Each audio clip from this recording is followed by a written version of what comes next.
Hello అండి, అందరికీ నమస్తే. వెల్కమ్ బ్యాక్ టు డివేర్ ఫార్మ్స్ ఏకేపీ. ఈ వీడియోలో మనం డాగ్ వాష్ చేస్తున్నాం అండి. మనం యూస్ చేసే సోప్ వచ్చేసరికి టిక్అవుట్ అండి. ఇది పేలికి బాగా యూజ్ అవుద్ది అండ్ అలాగే ర్యాషెస్ రాకుండా తర్వాత షైనింగ్ కూడా ఉంటుందండి డాగ్. అలాగే మనం సోప్ రుద్దేటప్పుడు కుక్కకి కళ్ళు చెవులు అనేది కొద్దిగా లైట్గా మూస్తే సబ్బు అనేది కంట్లోకి కానీ చెవులోకి కానీ వెళ్ళదు. డాగ్ అనేది ఎటువంటి ఇరిటేషన్కి ఫీల్ అవ్వదు. నువ్వు వాడితే కొద్దిగా వేడి నీళ్ళు వాడితే చాలా మంచిది. నేనైతే వేడి నీళ్ళు అయితే చేయిస్తాను కుక్కకి.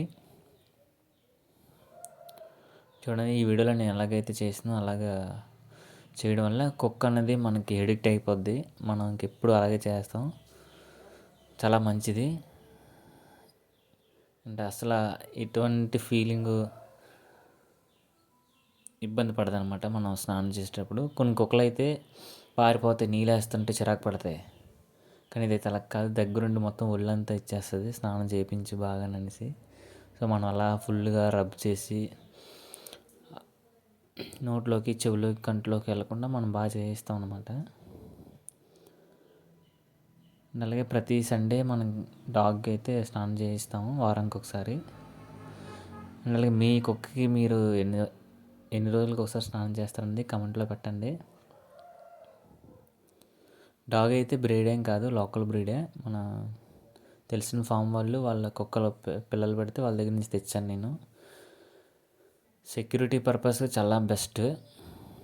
అండ్ అలాగే మన ఫామ్లో కోళ్ళు చూసుకోవడం కానీ, కోళ్ళు అంటే ఏమని చేయదు, ఇంటి దగ్గర నమ్మకంగా ఉంటుంది. ఇంకా అలా చిన్నప్పటి నుంచి ఇప్పటివరకు అలవాటు అయిపోయింది కుక్క.